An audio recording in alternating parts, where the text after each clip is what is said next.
दगड जर का आज तिच्या डोक्यामध्ये लागतो तर आज ही मुलाखत द्यायला इथं बसू शकली नसती. असलं तर भांडायला भांड लागतं, पण आमच्यामध्ये काही ठिकाणी मतभेद जरी अगोदर असले तरी मनभेद कोणाचे झालेले नाहीत असं मला नाही वाटत. की आता माझी स्वतःची पत्नी ही जुनीच आहे, त्यामुळे तिला पण उमेदवारी दिलेली आहे. आमच्या भावानंद संख्येची आहेत, त्यांना सुद्धा उमेदवारी देण्यात आलेली आहे. 5 वर्षामध्ये मी नगरसेविका म्हणून वॉर्डमध्ये अत्यंत उत्तम प्रकारे कार्य वॉर्ड नंबर 14 मध्ये ज्या सोयी सुविधा लोकमान्य नगरमध्ये अपुऱ्या होत्या त्या जवळपास संपूर्ण करण्याचा मी प्रयत्न केलेला आहे. शाली राजेंद्र चव्हाण या त्यांच्या असे काही गुंड प्रवृत्तीचे लोक घेऊन आले ते घेतलेले असतील तर त्यांनी त्याचा पुरावा द्यावा. नुकताच त्यांचा प्रवेश झालेला अधिकृत ते अजून सदस्य नाही आहेत आमच्या भारतीय जनता पक्षाचे. लोकमान्य नगरमध्ये ह्याच्यापूर्वी अशी घाणेरडी कृत्य कधीच यापूर्वी झालेली नव्हती.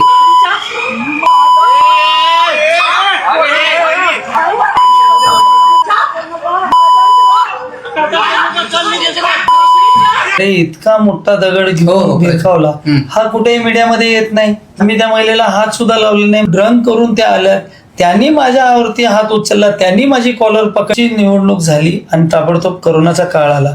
आम्ही घरोघरी जाऊन आमचा जीव धोक्यात घालून सर्वप्रथम आम्ही सॅनिटायझेशन केलं. आमच्या लोकमान्य नगरमध्ये आम्ही फिरता दवाखाना आणला. माझ्या वॉर्डामध्ये एकही गल्ली अशी नाहीये की जिथं सिमेंटचा रोड नाहीये. तुम्ही आज रेल्वे फाटकापासून ते तुम्ही भरवाडपाड्यापर्यंत तुम्ही कोणत्याही रोडवरती जा. तर लोकमान्य नगरची रहिवासी आहे, त्यांच्या बरोबर सतत 6 वर्ष झालं काम करते. लोकमान्य नगरचा जो काही आम्ही विकास केला त्याच्यापेक्षा आणखीन जास्त विकास करण्याचा मी प्रयत्न करेन. ह्यासाठी मला जनतेने निवडून दिलं पाहिजे. लोकमान्य नगर तर समस्या 1 2015ला आम्ही हा ग्रुप बनवलेला. त्या ग्रुपमध्ये समस्या टाकतात की आज आमच्या इकडे कचऱ्याची गाडी आली नाही. 24 तासाच्या कचऱ्याची गाडी तिकडे जाते, जर ते कचरा उचलला जातो आणि धन्यवादचे मेसेज येतात.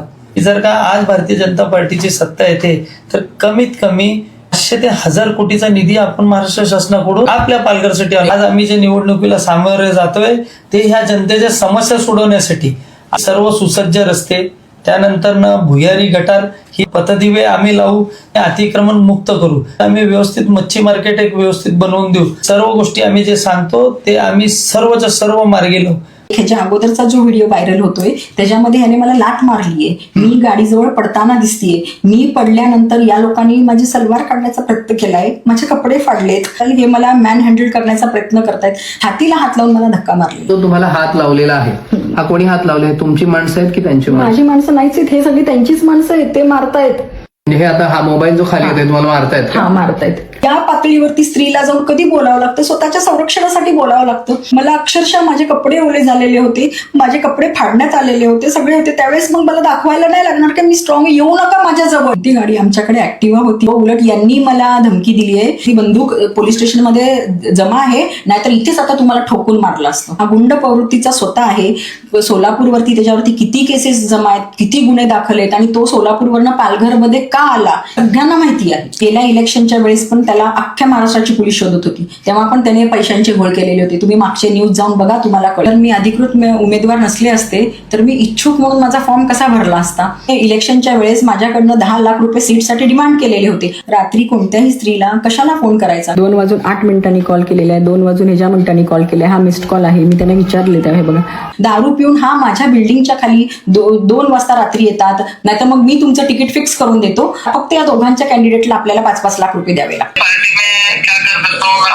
तू काहीच पदावर नव्हता, काय नव्हता, तर मग तू त्यांना कसं सांगतोय तुम्हारे मन के जैसा किया ना मैंने तेरा नंबर में, अंबुरे पार्टी में क्या कर सकता है अभी मालूम पडा. सीट दिल्यानंतरच चालू झालेली होती. पूर्वीचे जे लोक होते, सिनियर्स आहेत, ते कोणतेच प्रचाराच्या ह्याच्यामध्ये वगैरे कुठेच दिसत नाहीयेत. सगळे नाराज आहेत. अशोक अंबुरेवरती तर 99% लोक नाराज आहेत. आम्ही करायला चाललो होतो आणि जेव्हा आम्ही तिथून पास झालो, त्या रोडवरून आम्ही जात होतो, तेव्हा याने माझ्यासाठी घाणेरडी कमेंट पास केली. माझ्याबरोबर फक्त ही 4 रेस्क्यूअर मुलं होती. त्यांना सांगते की तुम्ही मेडिकल करा, तुम्ही प्लीज माझ्याबरोबर आतमध्ये या. माझा काहीच उद्देश नव्हता भांडण करण्याचा, मारामारी करण्याचा काहीच उद्देश नव्हता. मला फक्त एक रेस्क्यू करायचं होतं. ह्याला मी कंट्रोल करण्याचा पण भरपूर प्रयत्न केला, पण हा व्यक्ती अजिबात तयार नव्हता ही करायला, आणि पक्षाला तर अजिबात त्रास होऊ नये मी कटोकट प्रयत्न केले की यासाठी कुठेच या वादामुळे पार्टीला कुठे नुकसान होऊ नये. तुम्ही त्याच्यावरून मला जज करू नका. 2 सेकंदासाठी स्वतःला त्या सिच्युएशन मध्ये टाका आणि मग विचार करा की काय निघालं होतं ते.